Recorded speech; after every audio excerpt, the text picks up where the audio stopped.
Tumating na ang katapusan ng mundo.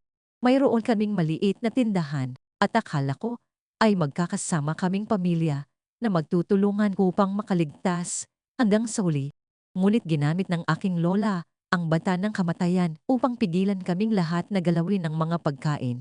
Araw, pinibigyan niya lamang ang bawat isa sa amin ng eksaktong isang pirasong biskwit. Palagi siyang nagdadahilan. Hindi natin alam kung kailan darating ang tulong. Kailangang magtipid. Dahil dito, kaming buong pamilya ay napilitang manood sa napakaraming supply ng pagkain habang unti-unti kaming namamatay sa gutom. Samantala, palihim namang nagpapakabusog lang aking lola nang mag-isa.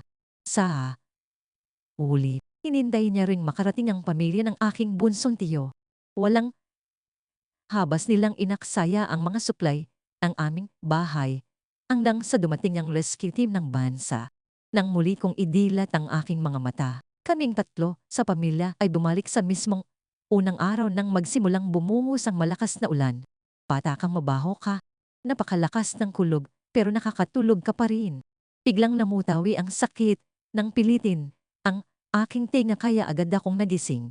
Sa harap ko ay ang mga matang nanlilisik sa gali ng aking lola, si Lola Ni. Sa takot ko ay napaurong ako, hindi pa rin lubos na maunawaan ang nangyayari. Iminasiwas ni Lola, ang kanyang kamay, nakapangmiwang at sumisigaw. Anong tinatungang nga mo riyan? Malapit na ang tatay mo. Hindi ka pa bababangon para tulungan akong maglipat ng mga gamit. Tamad ka gaya ng nanay mo. Inaasahan mo bang ang matandang ito pa ang magkubas sa pagdatrabaho? Bigla akong natauhan, hindi makapaniwalang tumingin sa paligid. Ako? Muli, akong nabuhay. Nang makitang bumabangon na ako, sinyal ni Lola, Din, ang nanay mo ay talagang walang silbi sa gabal ng sadaan. Pagkatapos, ay mabilis siyang tumalikod para lumabas ng pinto. Ngunit sa susunod na sandali, isang figura ang nagmamadaling pumasok sa silid. Itinulak si Lola Ning at bigla akong niyakap ng mahigpit.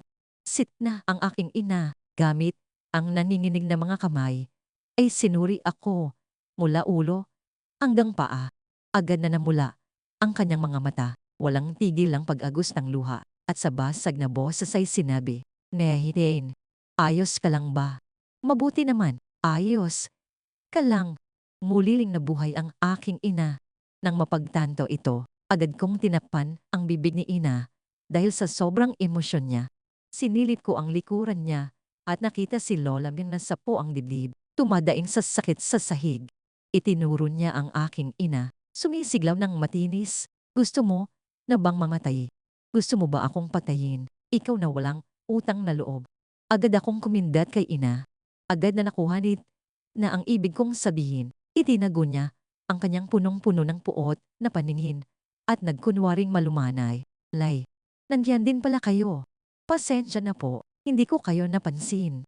Sa sobrang galit ni Lolandon ay tila kumukulo ang kanyang dugo. Ang nanginginig niyang daliri ay itinuro ang mukha ni ina. Ikaw, ang lakas ng loob mo. Pagbalik ni Sine, pumanda ka. Agad na bumigat ang loob namin ni ina. Dahil sa nakaraang buhay, si Sine ng aking ama ay isang taong may bulag na pagmamahal sa magulang. Kung hindi dahil sa ladi niyang pagsunod kay Lola at sa takot na baka totohanin ni Lola ang banta nitong magpakamatay, hindi sana nauwi sa trahedya ang aming pamilya. Padabog na isinarado ni Lola niyang ang pinto at lumabas. Sa pagkakataong ito, hinawakan ng mahigpit ni ina ang aking kamay. Ang kanyang paningin ay puno ng determinasyon at mariing sinabi, Nenen, huwag kang matakot. Sa pagkakataong ito, kahit paitaya ko ang aking buhay, pabaguhin ko ang ugali ng tatay mo at palalayasin ko ang matandang iyan. Sa nakaraang buhay, sa ganitong oras din, nagsimulang bumuhos ang malakas na ulan. Noong una, akala ng lahat ay bagyo lang kaya hindi gaanong pilansin. Ngunit ang napakalakas na ulang ito ay nagtagal ng higit sa inaasahan at lalo pang tumindi. Hindi nagtagal, nagkaroon ng malawakang pagbaha. Ang mga lugar na mas mababa sa ikatlong palapag ay lubog sa tubig. Walang sino man ang makalabas para kumuha ng supply. Araw-araw ay may namamatay sa gutom. Sa kabutihang palad, mayroon kaming maliit na tindahan sa tapat ng aming kondominium. Nang magsimulang umulan, natakot ang aking ama na masira ang mga paninda dahil sa lumigmig, kaya gabi-gabi ay isa niyang inililipat ang mga supply sa aming unit sa sambung palapag. Nang magsimulang bumaha sa labas, lalo siyang nag-alala, kaya nagpasya siyang itigil ang negosyo at ibinuhos ang lakas sa paglilipat ng lahat ng paninda bago pa man tuluyang lumala ang baha. Habang walang tigil ang ulan, ang aming bahay ay punong-puno ng mga supply at malinis na tubig. Kung kaming apat ay kakain ng normal at tagal ito ng 2 taon nang walang problema. Ngunit naglabas ang itak si Lola, nakaharang sa pinto ng imbakan ng pagkain. Buong pagmamalaki niyang idiniklara, mula ngayon, lahat ng bagay sa bahay na ito ay ako ang magdedesisyon. Noong una, nakikusat pa si ama na bigyan ang bawat isa ng isang tinapay bawat kainan at isang bote ng tubig. Ngunit unti-unti, ang rasyon ay lalong pinaliit, naging isang tinapay at isang bote ng tubig sa isang araw, hanggang sa naging kalahating tinapay para sa 3 tao at isang bote ng tubig. Isang buwan ang lumipa. Bawat araw ay isang pirasong biskwit na lamang ang ibinibigay niya sa amin. Pagkatapos noon, halos mamatay na ako sa gutom. Ang katawan ko ay naging buto, balat na lanang. Naaawa ang aking ama. Gusto niyang kumuha ng pagkain. Ngunit nagnitnit si Lola din. Itinutok ang itak sa kanyang leeg at naglaslas ng kaunti para lamang takutin kami. Sumigaw siya ng doong pait. Sken, gusto mo bang makitang mamatay ang nanay mo sa harap mo? Nakalimutan mo na bang noong wala na ang tatay mo, nagtiis ako sa gutom para mapalaki kayong magkapatid. Noong panahong yon, hindi ba't nagtipid din ako? Ang batang ito, bakit kailangang kumain ng marami araw-araw? Akaw, tingin lang yan. Huwag mo siyang itulad sa'yo. Ito ay ikapapahamak nating lahat. Natigilan ng aking ama at gustong pigilan si Lola. Ngunit iwinasiwas ni Lola di ang itak sa hangin. Nanlilisik ang mga matang nagbanta. Kung lalapit ka pa, lalabas ako ng bahay at isisigaw sa buong hallway na ang bahay na ito ay may imbakan ng pagkain. Kapag ninakawan tayo ng mga tao, tignan natin kung paano mo mapoprotektahan ang mag-ina mo. Napaluhod na lamang ang aking ama sa kawalan ng magagawa. Siya at ang aking ina ay nagpuntog ng ulo sa sahig hanggang sa dumugo, umiiyak at nagmamakaawa. Nay, bigyan niyo lang ng isa pang biskwit. Marami pa naman sa loob. Ayaan niyo lang siyang makahinga muna, maaari ko ba? Ngunit nanatiling malamig si Lolating. Ang kanyang paningin sa 2 taong nagmamakaawa ay walang bahid ng awa at malupit na sumagot. Kahit mamatay pa ang batang iyan, ayos lang. Sa oras na yon, magpakasal ka. Uli, magkaanak ka ng lalaki para mabawasan ang mga pabigat sa bahay na ito. Sa gitna ng mga malupit na mura ng aking lola, nalagutan ako ng hininga. Lumutang ang aking kaluluwa sa hangin. Nakita ko si ina na inimatayin sa pag-iyak at hindi nagtagal ay namatay din dahil sa pagod at gutom. Ang aking ama na may mga matang wala ng buhay ay kumuha ng kutsilyo sa kusina at isinaksak sa sarili niyang puso. Umagos ang pulang dugo sa buong silid at ang aking lola. Masaya siyang nagbukas ng pinto para sa ibang tao. Langinini lang may apo ko. Sa wakas ay dumating na kayo. Tignan ninyo, napakaraming pagkain ang itinago ni Lola. Kunin niyo lang ang lahat ng gusto niyo. Sa pag-iisip nito, napakuyo ang aking kamao hanggang sa magdugo ito. Sa buhay na ito, kailangang mapalayas ang masamang matandang ito. Dati pa man ay paborito na ni Lola ang aking kiyong silyang at ayaw niya sa aking ama. Galit siya kay ama dahil hindi ito nakinig sa kanya na pakasalan ang kanyang pamangkin at piniling pakasalan sitna ang aking ina na mula sa mahirap na pamilya sa nayon. Noong una, ibinibigay niya ang lahat ng kanyang pensyon sa pamilya ng aking tiyo, pati na rin para maalagaan ang kanyang paboritong apo na si Ganmain. Lumipat siya sa bahay ng aking tiyo nang maglaon. Noong matanda na siya, nagkaroon siya ng malubhang sakit, ngunit ayaw niyang magpaalaga sa kanyang manugang na si Kang Mai. Pinilit niya ang aking ina na magpuya sa ospital para magbantay sa kanya gamit ang dahilan. Mula noon hanggang ngayon, ang panganay na manugang at panganay na anak ang dapat mag-alaga sa magulang hanggang sa huling hining niya. Matapos gumaling, bigla siyang nagbago ng isip at sinabing sana na siya sa alaga ni ina, kaya lumipat siya sa aming bahay. Ang kanyang pensyon ay buwang ipinapadala sa card ng aking tiyo. Dahil sa awa niya rito na maagang nawalan ng ama, kaya pinipilit niya kaming magtiis. Hindi akalain na ang bulag na pagtitiis na yon ang bumasak sa aming pamilya. Kung sa buhay na ito ay mananatiling mahina ang aking ama, sang-ayon ako sa desisyon ni ina, kaming mag-ina ay hindi na kailangan ng ganitong ama.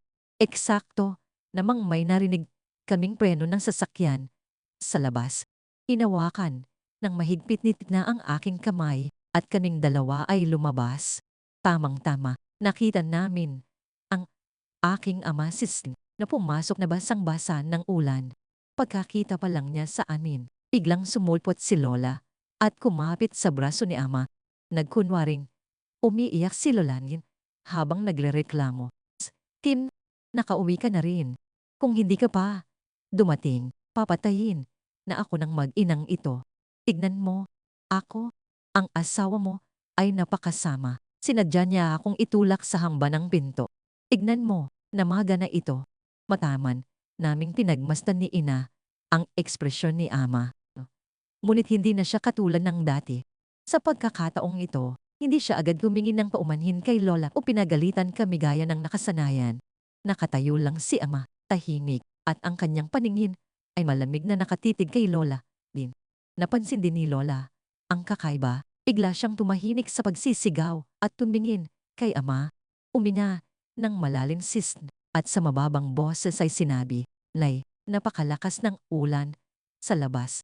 Nakita ko ang mga tao na nag-uunahan na sa pagkuha ng mga supply.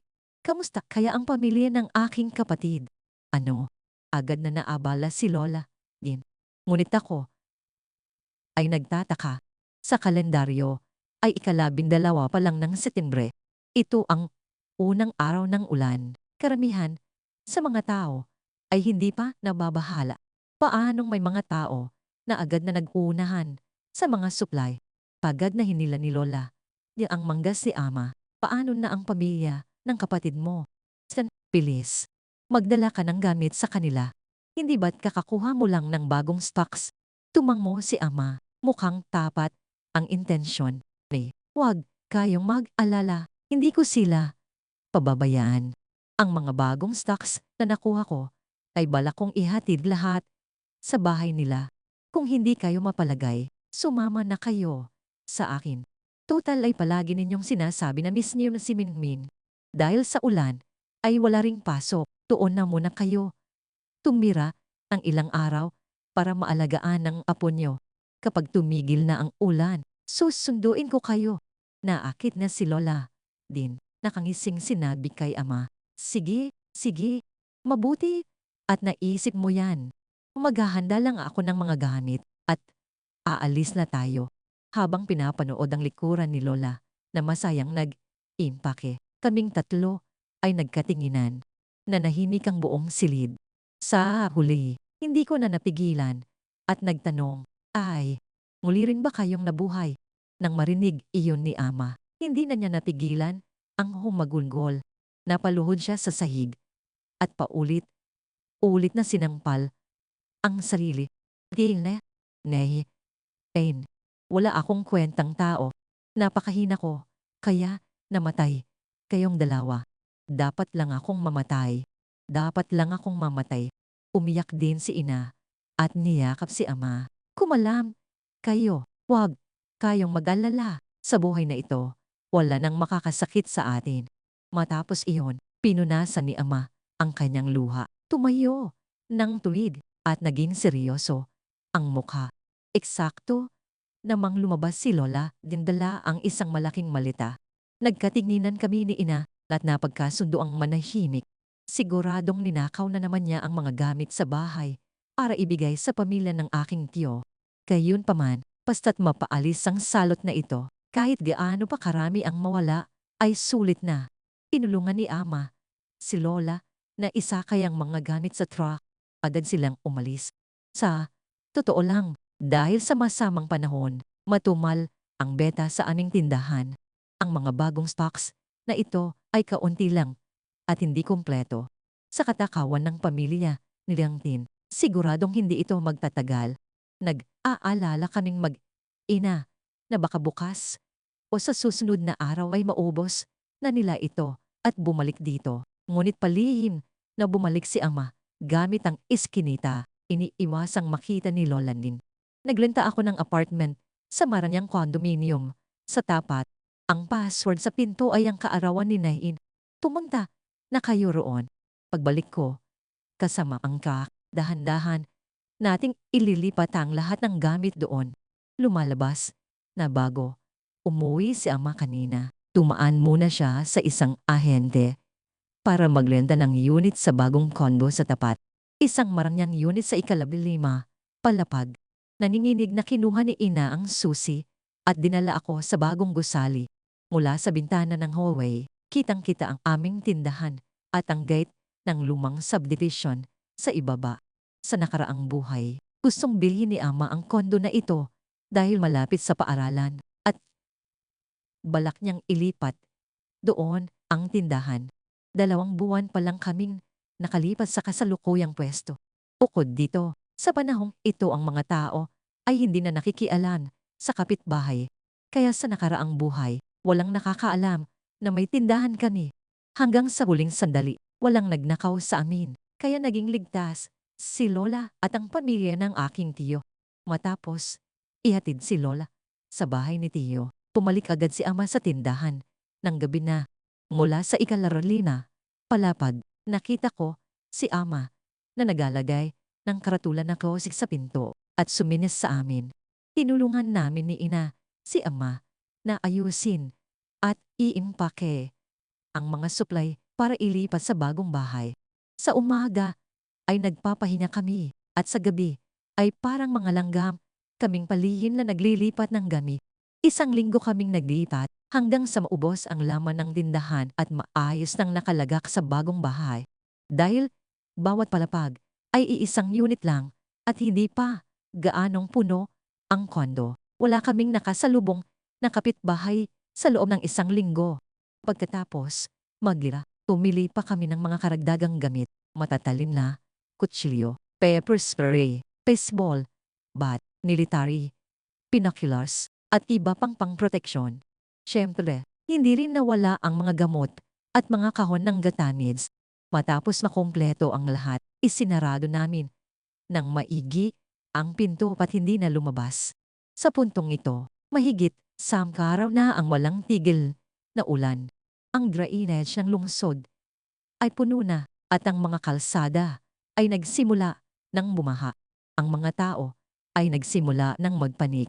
Nag-unahan silang lumabas para bumili ng mga kailangan sa grocery. At sa araw na yon, tumunog ang telepono ni Ama. Tawag mula kay Lola Gin. Palak, sanang patayin ni Ama ang tawag. Ngunit pinigilan ko siya. Tay, kailangang magkunwari pa rin tayong normal sa kanila. Kahit mahirap ang daan, maaari pa rin silang lumusong. Kung babaliwalain natin sila at pupunta sila rito para mag-iskandalo, malalaman ng mga kapitbahay na marami tayong supply. Kahit ago tayo rito, ang mga gwardya at ahente ay may impormasyon sa atin. Nag-isik si Ama at sumangtayon. Tama ang anak ko. Ang mga ahente ay hindi nakatira rito. Pero ang mga gwardya ay kailangang pag-ingatan. Kung mag-iingay ang matandang iyan, magkakaproblema tayo. Sinagot ni Ama ang tawag at ini-loudspeaker ito. Agad na narinig ang matinis na boses ni Lola. Gin, kumuha ka pa ng mga gamit sa tindahan at dalhin mo rito. Gusto mo bang mamatay? Kami sa gutom dito. Bago pa makasagot si Ama, lalong sumigaw ang matanda. kinakausa kita. Naririnig mo ba ako? Ang mga dinala mo rito ay kulang na kulo.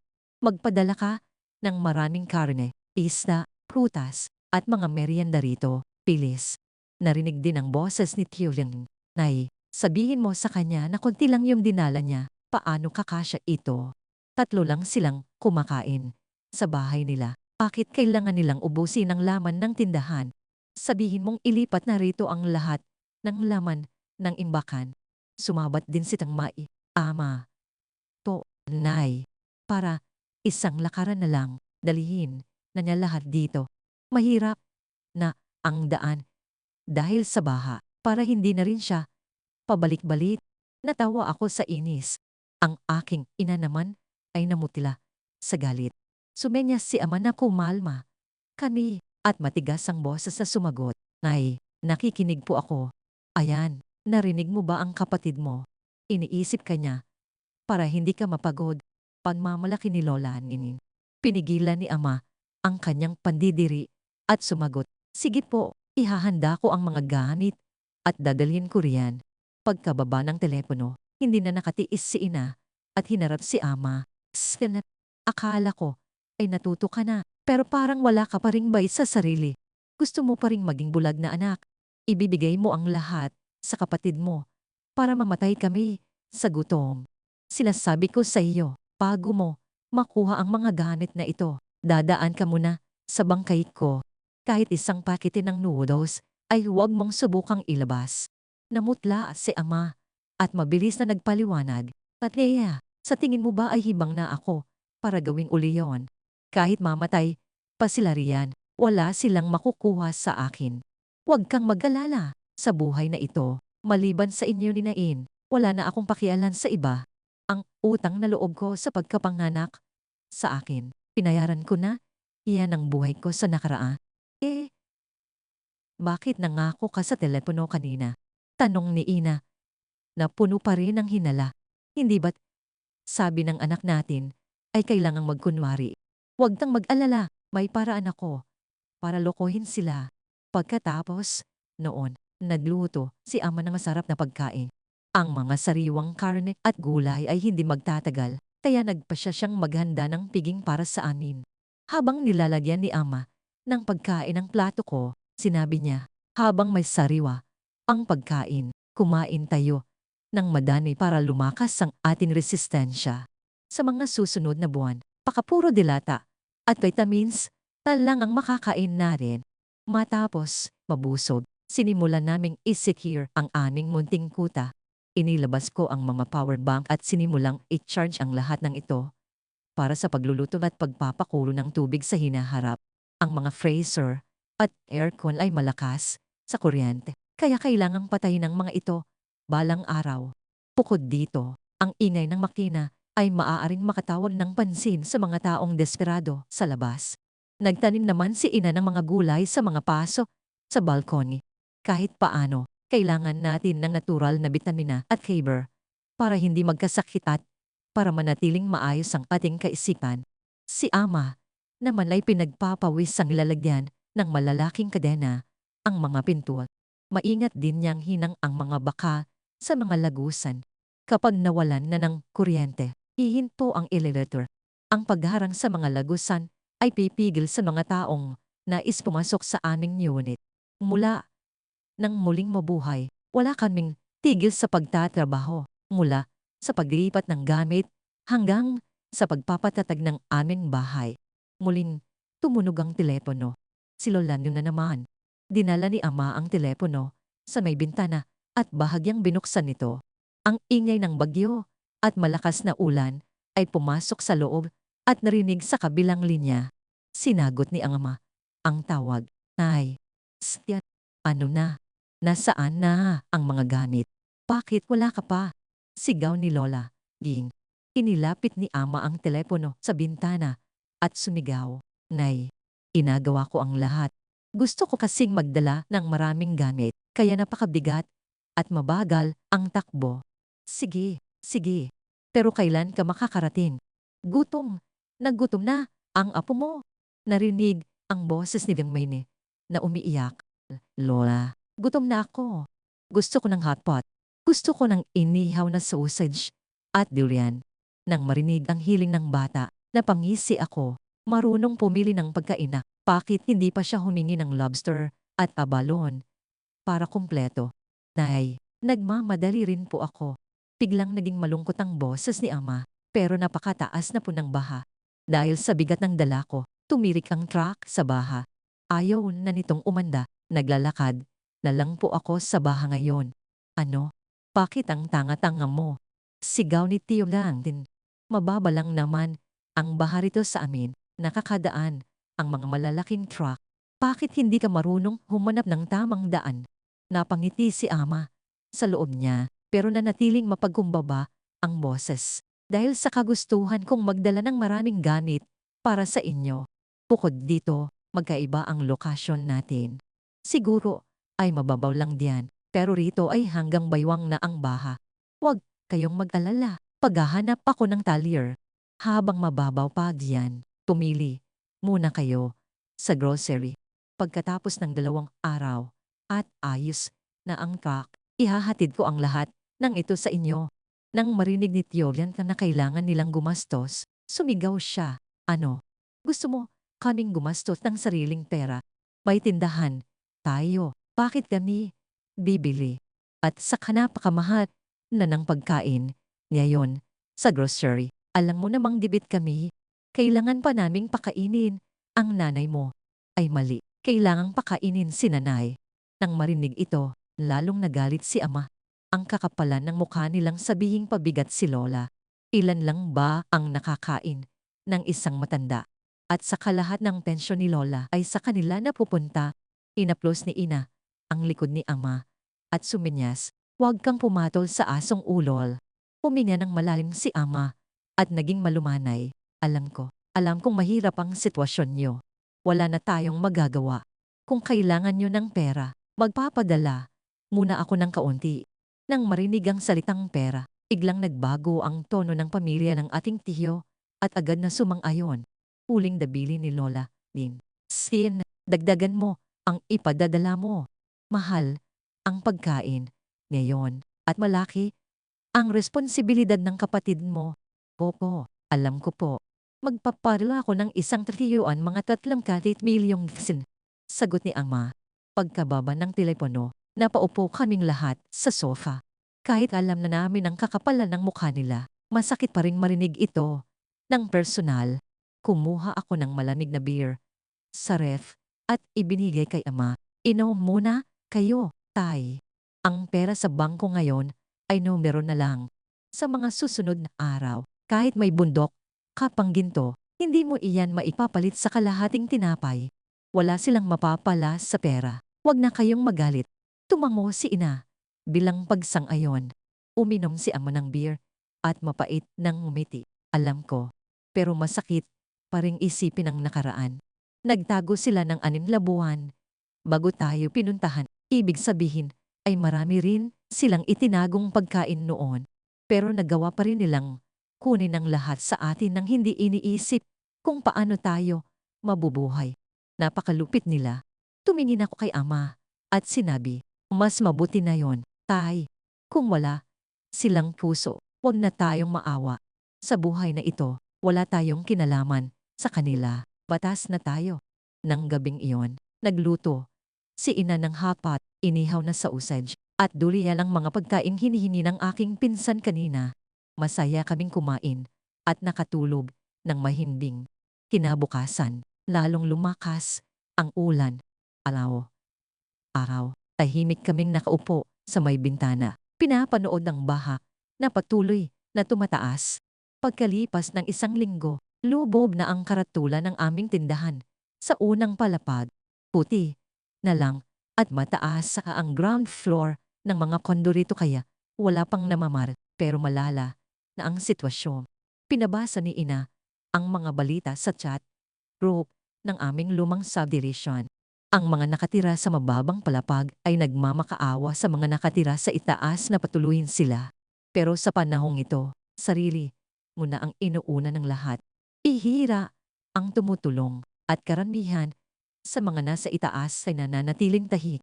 May mga Aalok din ng palitan ng gamit at gamot. Pero bihira ang nagtatagumpay dahil lahat ay natatakot na malamang may pagkain sila. Naalala ko sa nakaraang buhay. Noong ganito nakataas ang baha, pilit ni Lola si Ama na lumangoy sa baha para magdala ng supply kay Tiyulantin.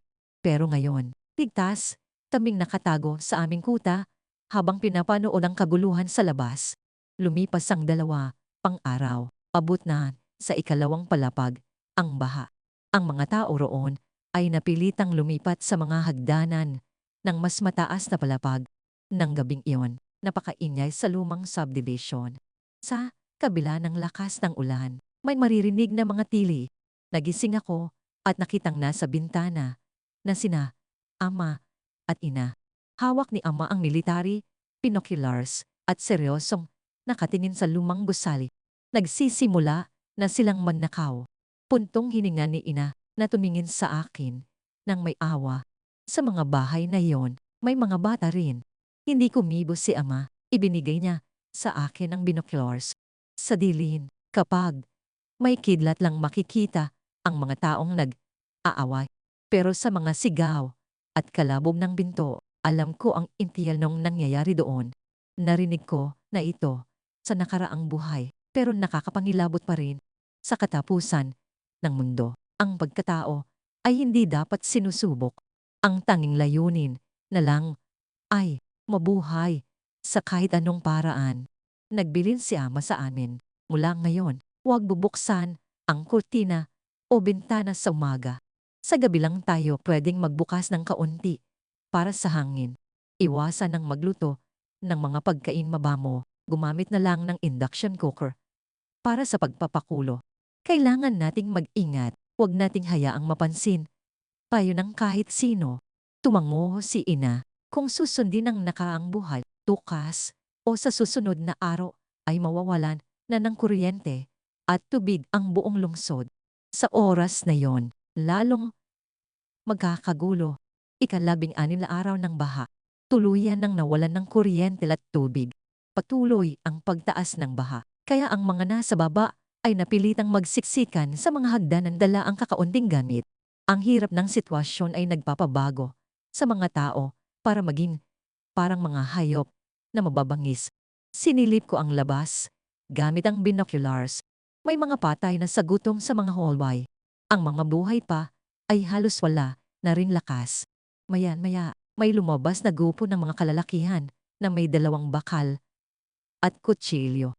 Pinapasok nila ang mga bahay na alam nilang may pagkain, base, sa mga dating post sa chat group. Nakita ko ang isang lalaki na pinatay sa loob ng sarili niyang bahay. Ang kanyang asawa ay nagtangkang tumakas, pero nahabol at napatay din. Ang katawan nito ay itinapon sa baha at lumutang na lang. Kinalaunan, kahit ang mga malalakas na lalaki ay nanghina na rin dahil sa kawalan ng pagkain. Tumahimik ang lumang gusali. Akala namin ay mananatiling tahimik ang lahat. Nang biglang sumigaw si Ina, Kane, sige na, nandito na sila. Agad kaming tumakbo sa bintana. Kinuha ni Ama ang binoculars, ang nanay ko at ang kapatid ko. Sabi ni Ama na walang emosyon. Kahit walang binoculars, nakita ko ang isang dilaw na rubber boat na papalapit sa lumang gusali. Sa itaas nito ay 2 pamilyar na tao. Nagtaka si Ina, bakit ang aga nila ngayon? Sa alaala ni Nelin, 2 buwan pa, dapat bago sila pumunta rito. Siguro, dahil hindi ako nagdala ng gamit ngayon, paliwanag ni Ama. Sa nakaraang buhay, marami silang pagkain kaya nagtago sila. Ngayon, ang 100,000 yuan na ipinadala ko ay hindi nakabili ng maraming pagkain sa gitna ng gulo, kaya akala nila ay mayaman pa rin tayo at may pagkain. Sabi ni Ina habang nakatingin sa binoculars. Tingnan mo, puto. Balat na ang nanay mo. Pero ang kapatid mo, mataba pa rin. Dagdag ko naman, syempre, sa pagiging makasariling, siya, kang walang paraan na manimigay siya ng pagkain kay Lola. Nagpapagutom si Lola para ibigay lang parte niya sa paborito niyang apo. Sa hula ko, kung hindi lang binalak ni Tito na gawing bihag si Lola, para pumunta sa bahay natin at pilitin si Papa na buksan ang pinto para magbigay ng pagkain. Pakamatagal na siyang namatay sa gutom doon sa bahay na yon. Nang marinig ang sinabi ko, tumango lang si Papa. Ama, anak. Sa ilalim ng mabilis na agos ng tubig, naghihirap si Nadiemnan at ang matandang si Aling din sa paggaod ng kanilang inflatable boat palapit sa lumang gusali. Ngunit ang matabang lalaki, matapos ng ilang sagwan, ay hingal na at humiga na lang para magpahinga. Hinayaan ang nanghihina at kuba ng si Aling din na mag-isang magsagwan. Hindi nila namamalayan na ang paglitaw ng isang bangka at 2 taong buhay ay nakatutok na sa paningin ng dosenang naglalaway na mga mata mula sa mga bintana sa paligid. Ang mga mukhang lubog, ang pisngi na parang mga bangkay ay nakadikit sa salamin. Ang kanilang mga titig ay nakatitig sa taba sa katawan ni Dantin. Kumikislap ang nakakakilabot na tingin ng mga gutom na hayop.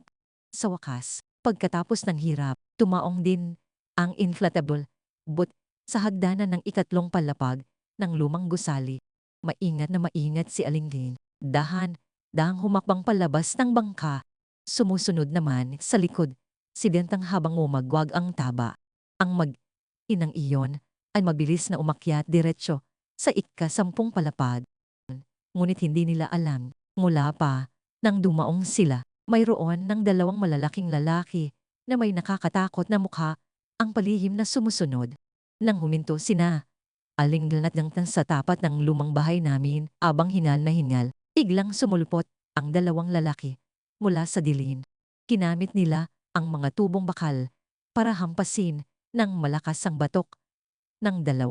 Pagkatapos ng sandaling pagkawala ng malay, kinalagkad sina Dangtang at Alinggan sa isang madumi at abandonadong kwarto at iginapos sa 2 lumang upuan.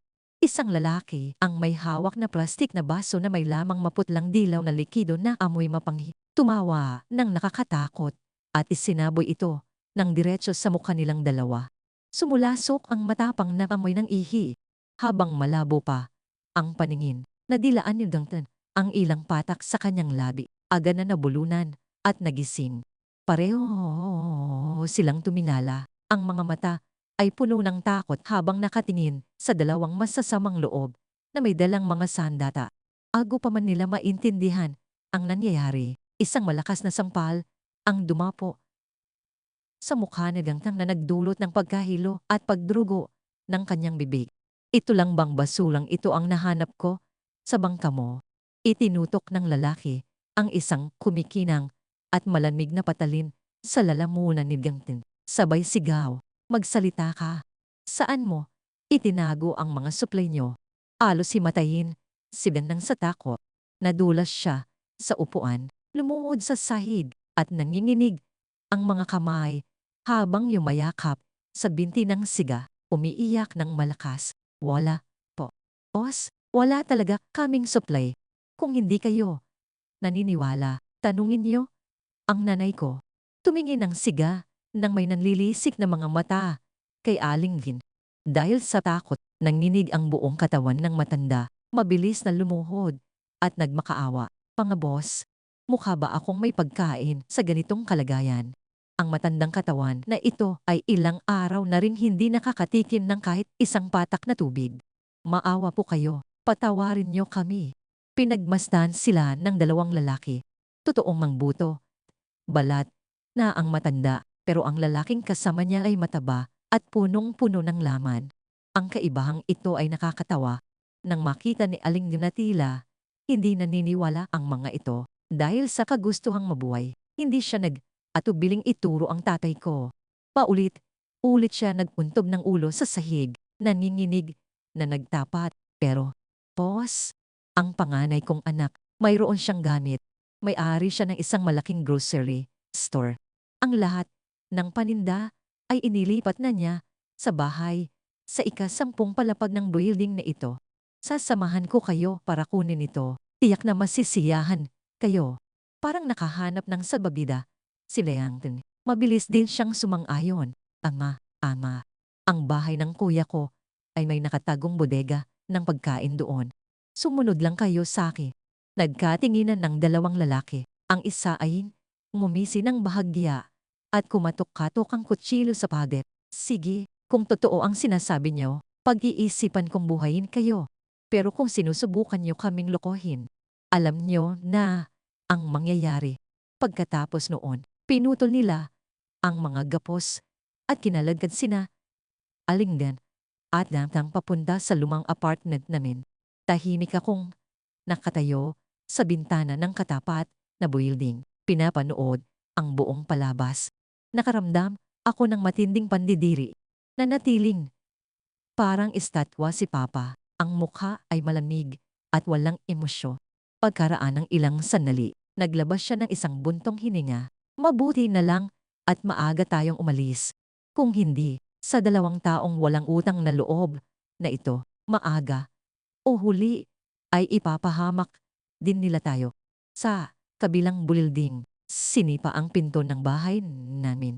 Pumasok ang dalawang lalaki, initigan ang apartment na walang laman, malamig at balot ng alikabok sa sahig. Walang kahit isang butil ng bigas, lalo na ang bodega. Ang supply. Agad na nagdilim ang mukha ng dalawang siga. Lumitaw ang mga ugat sa kanilang noo. Lumingon sila, ang mga mata ay nag-aapoy sa galit habang nakatitig kina Alinggan at yan. Nang mapagtantong naloko sila, pinagpawisan ng malapot si Gangton. Nang makita niyang iminawasiwas na ng siga ang kutsilyo sa kadwagan, ay malakas niyang sinipa sa likod ang sarili niyang ina. Itinulak ito patungo sa dalawang lalaki para gawing panangga. Habang abala ang mga ito, kumaripas ng takbo sinangtang palabas ng pinto. Tumama ang ulo ni Alingding sa gilid ng mesa dahil sa sipa ng sarili niyang paboritong bunsong anak at bumuhos ang sariwang dugo. Nakasigaw lang siya ng isang beses na nakakapangilabot. Bago bumagsak sa sahig, walang malay sa sarili niyang dugo. Pahagyang nanginig ang aking ina. Palihim na tumingin kay Papa. Nag-aalalang baka mabigla ito sa lunos na pagkamatay ng sariling ina. Ngunit tahimik lang na ibinaba ni Papa ang kanyang binokilar at tumalikod. Wala nang dapat pang panoorin. Kalma lang yan. Didiligin ko muna ang mga tanim na gulay sa balkoni. Kami ni Mama ay nagkatinginan at sabay na nakahinga ng maluwag habang pinagmamasdan ng likuran ni Papa. Ang dugo ay talagang malapot, ngunit kung turo pananamantala, pagganit at pagtatraidor lang ang naroroon, huwag kaming sisihin kung kami ay maging walang awa. Ang tunay na malasakit ay nakukuha lamang sa tunay na malasakit. Para naman kay Linlingting, ang duwag na iniwan ang matandang ina para tumakas. Hindi nakalayo ang kanyang matabang katawan sa dalawang uhaw sa dugong mga siga. Hindi pa siya nakakababa sa kalahati ng palapag nang mahablot siya sa kwelyo at mahila pabalik. Nanginginig siyang nagmakaawa, ngunit walang imik ang dalawa. Pinagbubugbog siya ng walang awa. Matapos ang 3 round ng labanan, sinaksak ng isa ang kanyang kutsilyo ng malalim sa tiyan ni Gangting. Pumuhos ang dugo mula sa sugat na parang bukal. Sumigaw ng masakit silang, lumuhod sa hagdanan at paulit-ulit na nagmakaawa. Ngunit sa pagkakataong ito, hindi siya binigyan ng kahit kaunting awa ng mga masasamang loob. Pumakbang ang lalaki at malamig na iminasiwas ang kutsilyo para laslasin ang leeg ni Gangting. Hawak niya ang kanyang leeg. Nanlilisik ang mga mata, hindi makapaniwala sa lunos na katapusan ng kanyang buhay. Sa huli, umagsak ang kanyang katawan sa maduming dugo, patay, nadilat ang mga mata. 3 buwan ang lumipas. Ang malalakas na ulan na tila walang katapusan ay sa wakas ay nagpakita ng senyales ang paghina. Ang madilim na langit sa malayo ay nagsimula nang magkaroon ng kaunting liwanag. Nakaramdam ako ng hindi maipaliwanag na kagalakan. Tila huminto na ang baha at sa bawat araw na lumilipas, pumababa ang antas ng tubig ng kaunti kumpara noong nakaraang araw. Kahit maliit lang na pagbabago, sapat na ito para magbigay ng matinding pag-asa sa buong pamilya. Lumipas ang 2 buwan. Tuluyan nang huminto ang ulan. Ang maliwanag na araw ay tumagos sa makapal na hamog, nagdadala ng mainit na sinag sa wasak na mundo. Pinuksan namin ng malapad ang mga bintana, nilanghap ang sariwang hangin. Ang mga nakaligtas sa mga katabing building ay napaiyak din, sumisigaw habang binabati ang sikat ng araw. Tumingin ako kina Papa at Mama. Lahat ay may namumulang mga mata at luha ng kaligayahan. Ilang araw ang lumipas. Ang tuluyan ng bumaba ang baha at lumitaw na ang nayuping karatula ng grocery store namin. May mga maliliit na itim na tudok ang lumitaw sa malayo sa langit.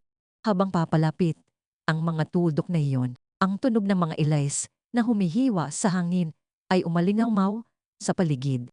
Pang-military helicopter. Tumating na ang rescue ng gobyerno.